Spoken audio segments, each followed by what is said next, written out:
Chers abonnés, aujourd'hui, je partage avec vous une histoire qui m'a brisé le cœur, une histoire de sacrifice, de trahison et de rêves envolés. Une histoire qui m'a appris que parfois, ceux en qui nous avons le plus confiance peuvent nous faire le plus de mal. Pendant 20 ans, j'ai vécu en Europe, loin de ma famille, loin de mes racines. 20 années de souffrance, de labeur et de sacrifice. Chaque jour, je me levais avant l'aube, travaillais sans relâche, économisant chaque centime, renonçant à tout confort, tout plaisir, tout luxe. Pourquoi? Parce que j'avais un rêve. Un rêve de construire quelque chose de grand, quelque chose qui ferait la fierté de ma famille. J'ai réussi à économiser 65 millions de francs CFA, une somme colossale, le fruit de mes sueurs et de mes larmes. J'ai tout envoyé à mon grand frère, celui en qui j'avais une confiance absolue. Mon projet était clair, acheter un grand terrain et construire un hôtel, un lieu qui deviendrait un symbole de réussite, un héritage pour notre famille. Mon frère m'envoyait régulièrement des photos, des mises à jour sur l'avancement des travaux. Je voyais les murs s'élever, les fondations se solidifier. J'étais heureux, fier de moi, fier de ce que nous accomplissions ensemble. Mais la réalité, quand je l'ai découverte, m'a détruit. Quelques années plus tard, je suis retourné au Cameroun, impatient de voir de mes propres yeux l'hôtel dont j'avais tant rêvé. Mon frère m'a fait tourner en rond pendant des heures avant de m'emmener sur le chantier. Quand nous sommes enfin arrivés, j'ai été submergé par une joie immense.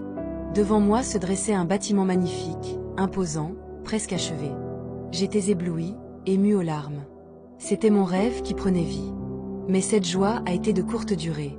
Quelques minutes plus tard, un homme s'est approché de moi. Il m'a regardé droit dans les yeux et m'a dit « Ce bâtiment que vous admirez, c'est le mien ». J'ai cru à une blague, une mauvaise plaisanterie. Mais non, c'était la vérité. Mon frère m'avait menti. Il n'avait jamais rien construit.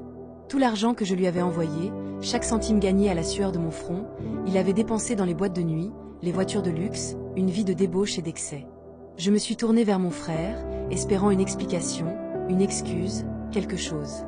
Mais il est resté silencieux, incapable de me regarder en face. Le poids de sa trahison était trop lourd. De retour à la maison, j'ai appris la vérité dans toute son horreur. Mon frère avait dilapidé tout cet argent, gaspillé mes sacrifices, mes rêves, mon avenir. Il avait vécu comme un roi pendant que je travaillais comme un esclave. Et le pire, c'est qu'il avait continué à me mentir, à me donner de faux espoirs, à me faire croire que tout allait bien. Aujourd'hui, je suis brisée. Pas seulement à cause de l'argent perdu, mais à cause de la trahison. Mon frère, celui qui était censé me protéger, me soutenir, m'a poignardé dans le dos. Et maintenant, je dois reconstruire ma vie, repartir de zéro, avec cette douleur qui ne me quittera jamais. Cette histoire, je la partage avec vous pour vous rappeler que la vie est cruelle, que les gens peuvent vous décevoir, même ceux que vous aimez le plus.